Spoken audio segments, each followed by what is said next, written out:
بسم اللہ الرحمن الرحیم۔ السلام علیکم۔ حضرت آدم علیہ السلام دنیا کے پہلے انسان اور پہلے نبی تھے۔ اللہ تعالیٰ نے آپ کو اپنے داہنے ہاتھ سے خاک سے پیدا فرمایا۔ یہ مٹی دنیا کے تمام حصوں سے لی گئی تھی۔ یہی وجہ ہے کہ دنیا میں مختلف نسلوں کے لوگ پائے جاتے ہیں۔ ایک روز اللہ تعالیٰ نے اپنے فرشتوں سے فرمایا کہ میں زمین پر ایک خلیفہ بنانے لگا ہوں۔ اس پر فرشتوں نے حیرانگی کا اظہار کیا اور اللہ سے کہا کہ یا اللہ، کیا ہماری عبادت میں کوئی کمی ہے؟ تو زمین پر ایسا انسان بنائے گا جو فساد پھیلائے گا اور ایک دوسرے کا قتل کرے گا۔ اس پر اللہ تعالیٰ نے فرمایا، جو میں جانتا ہوں وہ تم نہیں جانتے۔ حضرت آدم علیہ السلام کی تخلیق کے بعد اللہ تعالیٰ نے اپنے فرشتوں کو حکم دیا کہ اس کے آگے سجدہ کرو۔ تمام فرشتوں نے حضرت آدم کے سامنے سجدہ کیا سوائے ابلیس کے۔ ابلیس اور شیطان ایک ہی صفت حقیقت کے دو ایسے نام ہیں کہ جس کا کام اللہ کے بندوں کو ورگلانا، شر پھیلانا، انہیں اللہ سے باغی کر کے برائی کے کاموں کی جانب راغب کرنا ہے۔ یہ انسان کا ایسا دشمن ہے جو قیامت تک اس کا پیچھا نہیں چھوڑے گا۔ اس نے حضرت آدم علیہ السلام کے سامنے سجدہ کرنے سے انکار کر دیا اور کہا کہ اے اللہ، میں اس کے سامنے کیوں سجدہ کروں؟ تو نے مجھے آگ سے بنایا اور اس کو مٹی سے۔ پر اللہ تعالیٰ نے اس کو جنت سے نکل جانے کا حکم دیا۔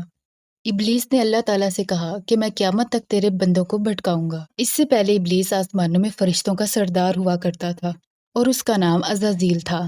ابلیس جنات میں سے تھا۔ آپ صلی اللہ علیہ وسلم نے فرمایا، شیطان آدمی کے جسم میں خون کی طرح سرایت کر جاتا ہے۔ شیطان لوگوں کے دلوں میں وسوسے اور برے خیالات ڈال کر انہیں برائی کی طرف راغب کرتا ہے اور یہی بندوں کا امتحان ہے۔ اللہ تعالیٰ نے حضرت آدم علیہ السلام کو تمام چیزوں کے نام سکھا کر ان چیزوں کو فرشتوں کے سامنے پیش کیا اور فرمایا، ان چیزوں کے نام بتاؤ۔ ان سب نے کہا، اے اللہ، تیری ذات پاک ہے، ہمیں تو صرف اتنا علم ہے جتنا تو نے ہمیں سکھا رکھا ہے۔ اللہ تعالیٰ نے حضرت آدم علیہ السلام سے فرمایا، تم ان چیزوں کے نام بتا دو۔ جب انہوں نے نام بتا دیے تو اللہ نے فرمایا کہ کیا میں نے تمہیں پہلے ہی نہیں کہا تھا کہ زمین اور آسمانوں کا غیب میں ہی جانتا ہوں، اور میرے علم میں ہے جو تم ظاہر کر رہے ہو اور جو تم چھپاتے ہو۔ حضرت آدم علیہ السلام جنت میں زندگی گزارنے لگے۔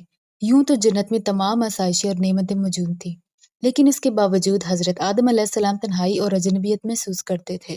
اللہ تعالیٰ نے حضرت آدم علیہ السلام کو حکم فرمایا کہ وہ اور ان کی بیوی جنت میں سکونت فرمائیں، اور فرمایا، جہاں سے چاہو بلا روک ٹوک کھاؤ، لیکن اس درخت کے پاس نہ جانا ورنہ ظالموں میں سے ہو جاؤ گے۔ حضرت آدم اور حضرت حوا بڑے آرام و سکون سے جنت میں رہنے لگے۔ روایت میں ہے کہ حضرت آدم علیہ السلام 100 سال یا 60 سال جنت میں رہے۔ اس عرصے میں دونوں پر جنت کے کسی بھی حصے میں جانے پر پابندی نہ تھی۔ شیطان اب ان دونوں کا کھلا دشمن تھا اور اپنی سزا کا بدلہ بھی لینا چاہتا تھا۔ اس کی خواہش تھی کہ یہ دونوں اللہ کے حکم کی خلاف ورزی کریں۔ شیطان نے ان دونوں سے کہا، تمہارے رب نے تم دونوں کو اس درخت سے اس لیے منع فرمایا کہ کہیں یہ پھل کھا کر تم دونوں فرشتے نہ ہو جاؤ، یا کہیں ہمیشہ زندہ رہنے والوں میں سے نہ ہو جاؤ۔ ایک دن اماں حوا نے حضرت آدم علیہ السلام سے کہا کہ ہم اس درخت کا ذرا سا حصہ کھا کر تو دیکھیں، آخر وہ کیا راز ہے جو اللہ نے اسے کھانے سے منع فرمایا ہے۔ شروع میں تو حضرت آدم علیہ السلام تیار نہ تھے، لیکن پھر حضرت حوا کے مسلسل اصرار پر وہ راضی ہو گئے۔ ابھی ان دونوں نے پھل کو پورے طور پر چکھا بھی نہ تھا کہ ان کی شرمگاہیں ایک دوسرے پر ظاہر ہو گئیں، جس پر دونوں پریشانی میں جنت کے درختوں کے پتے توڑ کر اپنا جسم چھپانے لگے۔ اللہ تعالیٰ نے دونوں کو پکارا اور فرمایا، کیا میں نے تم کو منع نہیں کیا تھا کہ اس درخت کا پھل نہ کھانا اور شیطان کے ورگلانے میں نہ آنا؟ یہ تمہارا کھلا دشمن ہے۔ جب دونوں نے اللہ کی پکار سنی تو ڈر کے مارے اللہ سے کہا، اے ہمارے رب، ہم دونوں سے بہت بڑی غلطی ہو گئی ہے۔ اب اگر آپ نے ہم پر رحم نہ کیا اور معاف نہ کیا تو ہم برباد ہو جائیں گے۔ اللہ تعالیٰ نے فرمایا کہ اب تم دونوں ایک خاص مدت تک زمین پر ہی رہو گے۔ روایت میں ہے کہ حضرت آدم علیہ السلام کو ہند، حضرت حوا کو جدہ اور ابلیس کو بصرہ سے چند میل کے فاصلے پر اتارا گیا۔ جب حضرت آدم علیہ السلام جنت سے اترے تو ان کے پاس حجر اسود تھا اور جنت کے درختوں کے پتے بھی تھے۔ پھر حضرت آدم نے ان پتوں کو زمین پر پھیلا دیا اور یہ خوشبودار درخت ان پتوں ہی کی پیداوار ہیں۔ حضرت جبرائیل علیہ السلام حضرت آدم کے پاس آئے اور گندم کے 7 دانے ساتھ لائے۔ حضرت آدم نے پوچھا، یہ کیا ہے؟ عرض کیا، یہ اس درخت کا پھل ہے جس سے آپ کو روکا گیا تھا، لیکن آپ نے تناول کر لیا تھا۔ فرمایا، تو اب میں اس کا کیا کروں؟ عرض کیا، ان کو زمین میں بو دیجیے۔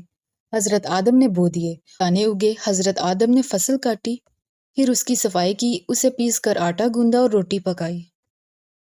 روایت میں ہے کہ آپ ایک طویل عرصے تک اللہ کے حضور گر گڑاتے، فریاد کرتے اور آنسو بہاتے رہتے۔ پھر اللہ تعالیٰ کو ان پر رحم آ گیا اور ایک دن حضرت جبرائیل علیہ السلام نے حضرت آدم علیہ السلام کے پاس آ کر انہیں اللہ کی جانب سے معافی کی نوید سنائی۔ حضرت آدم اور حضرت حوا کی ملاقات کے بعد اللہ نے انہیں اولاد کثیر سے نوازا۔ حضرت حوا جب امید سے ہوتی تو ایک لڑکا اور ایک لڑکی پیدا ہوتے، جب دوبارہ امید سے ہوتی تو پھر ایک لڑکا اور ایک لڑکی ہوتے۔ پہلے والے لڑکے کی شادی دوسری مرتبہ والی لڑکی سے اور دوسرے والے لڑکے کی پہلی والی لڑکی سے شادی کر دی جاتی۔ تاریخی کتب میں حضرت آدم علیہ السلام کی عمر 960 سال بیان کی گئی ہے۔ اللہ تعالیٰ کے حکم سے فرشتوں نے حضرت آدم علیہ السلام کی روح قبض کی، پھر غسل دے کر کفن دیا، خوشبو لگائی، گڑھا کھود کر قبر بنائی۔ حضرت جبرائیل علیہ السلام نے ان کے بیٹے کو نماز جنازہ پڑھنے کا طریقہ بتایا۔